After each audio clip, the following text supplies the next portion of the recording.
HbA1c, which is the average blood sugar over the past 3 months. Insulin resistance को अगर कम करना है तो आपका जो लिवर में फैट है उसको कम करना है, और आपका जो मसल में फैट है उसको कम करना है, और आपके जो फैट सेल्स के अंदर फैट है उसको कम करना है। अब आपने इंसुलिन और उसकी जो पूरी साइंस है हमें बहुत ही अच्छे से समझाई थी, तो उसमें मैं इतना समझ सकता हूँ फ्रॉम अ नेम कि जो हमारी डायबिटीज बीमारी है वो ग्लूकोज के स्टोरेज और ट्रांसफर की मतलब उसमें कुछ गड़बड़ है। तो as a scientific point of view एक कहते हैं कि गुड ग्लाइसेमिक कंट्रोल, जो मतलब ये ग्लूकोज की ट्रांसफर और स्टोरेज एकदम अच्छे से हो सकती है कंट्रोल में, जैसे कि आपने बैंक का एग्जांपल दिया था। तो ये कैसे मुमकिन होता है, कैसे हम लोग इसे अनरेगुलेटेड या अनकंट्रोलेबल ना करें, मतलब क्या होता है ये गुड ग्लाइसेमिक कंट्रोल? जी, सो इसमें हम थोड़ा नंबर्स में जाएंगे, अंडरस्टैंड द नंबर्स, राइट। सो हम जो ब्लड ग्लूकोज जो मेजर करते हैं, राइट, जो ग्लूकोज मेजर करते हैं, we use in India we use the terms milligram per decilitre, ठीक है, हम ये यूनिट यूज करते हैं।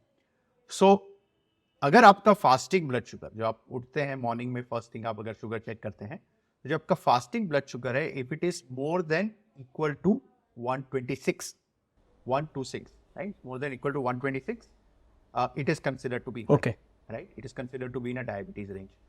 अगर आपका खाने के बाद का शुगर, पोस्ट मील शुगर है, खाने के 2 घंटे बाद का अगर शुगर आप देखते हैं, अगर वो 200 से ऊपर है, 200 से ऊपर है, it is considered to be high, right, again it is considered in diabetes range, ठीक है। अब अगर उसके एक स्टेप नीचे जाए, तो अगर आपका फास्टिंग ब्लड शुगर है वो 100 टू 125 के बीच में है, तो इसको कहते हैं इम्पेयर्ड फास्टिंग ग्लूकोज। और आपके खाने के बाद का शुगर अगर 140 टू 200 के बीच में है, तो इसको कहते हैं impaired glucose tolerance, Okay. Right, IGT। सो ये जो सिचुएशन है वो pre diabetes, right. So for example अगर आपका फास्टिंग ब्लड शुगर 150 है और खाने के बाद का शुगर 250 है, तो you are having diabetes, Okay. Right. If your fasting blood sugar is let's say 105 and खाने के बाद का शुगर आफ्टर 160, तो you are in pre diabetes, that is impaired fasting glucose and impaired glucose tolerance. So ये numbers जानने जरूरी है। अगर आपको ऑलरेडी डायबिटीज है, so you should try and keep your fasting sugar somewhere between 90 to 130 approximately, and खाने के बाद का sugar you should try to keep it less than 180, right, at least less than 200, but 180, less than 180 is ideal, right? So it should be somewhere between, खाने के बाद का sugar should be somewhere between 140 to 180, that is what your target should be. अब इसमें एक और number जो हम जोड़ना चाहेंगे वो है HbA1c, जिसको हम ग्लाइकेटेड एल्ब्यूमिन भी कहते हैं, ग्लाइकेटेड हीमोग्लोबिन भी कहते हैं, या ग्लाइकोसिलेटेड हीमोग्लोबिन भी कहते हैं, which is the average blood sugar over the past 3 months, right?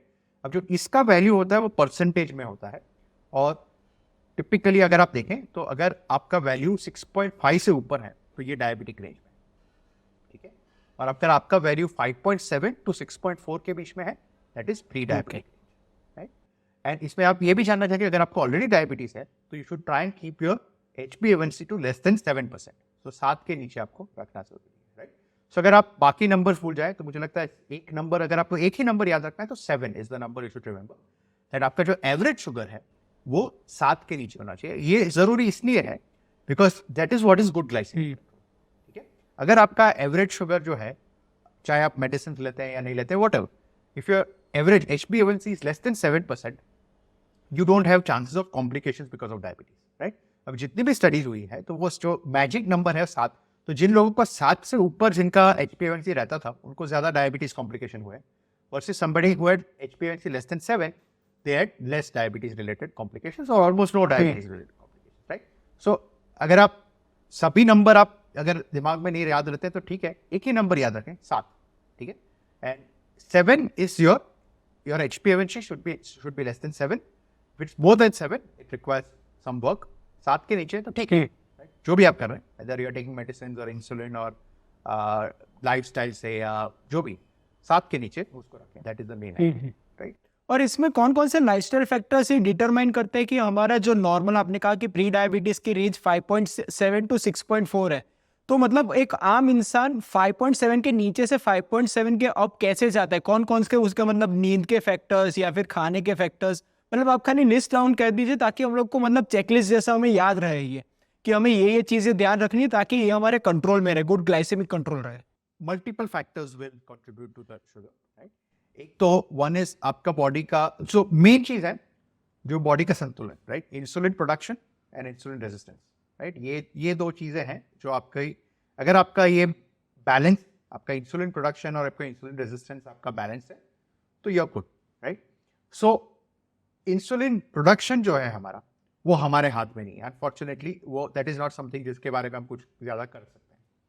Insulin resistance जो है वो हमारे हाथ में, ठीक है। तो इसके लिए इंसुलिन रेजिस्टेंस को अगर कम करना है तो आपका, जैसे हमने डिस्कस किया, आपको जो सेंट्रल लीवर में फैट है उसको कम करना है, और आपका जो मसल में फैट है उसको कम करना है, और आपके जो फैट सेल्स के अंदर फैट है उसको कम करना है। That is how you reduce insulin resistance, right. चाहे वो प्री डायबिटिक हो या डायबिटिक हो, कोई भी doesn't matter, right. Same thing for everybody, right. Now peripheral central insulin resistance को कम कैसे करेंगे? Lifestyle measures, right, diet, exercise, right, sleep pattern. हमने पिछली बार डिस्कस किया था सर्काडियन रिदम, राइट। सो आप कब क्या खाते हैं, बट कब खाते हैं वो भी इक्वली इंपॉर्टेंट है, right. So you need to keep a healthy diet, you need to exercise. अगर आप एक्सरसाइज करते हैं तो आपका मसल का फैट कम होता है, right, which is very important. Sleep pattern को नॉर्मलाइज करना है, रेगुलराइज करना है। अगर स्लीप पैटर्न को रेगुलराइज करते हैं तो अगेन दी फैट डिपोजिशन है वो कम होता है। सो ये सब चेकलिस्ट है which you should keep in check, right. So इसको आप अगर करेंगे तो you will be able to keep your fat to minimum. अगर आप फैट को आप मिनिमम रखते हैं तो ये इंसुलिन रेजिस्टेंस भी कम होगा और उससे आपका overall blood sugar control better है। दोस्तों ये वीडियो अगर आपको वैल्यूएबल लगा तो इसे लाइक कर अपने सारे दोस्तों से इसे शेयर कीजिएगा। इस चैनल को सब्सक्राइब तो आप कर ही लेंगे। चलिए मिलते हैं।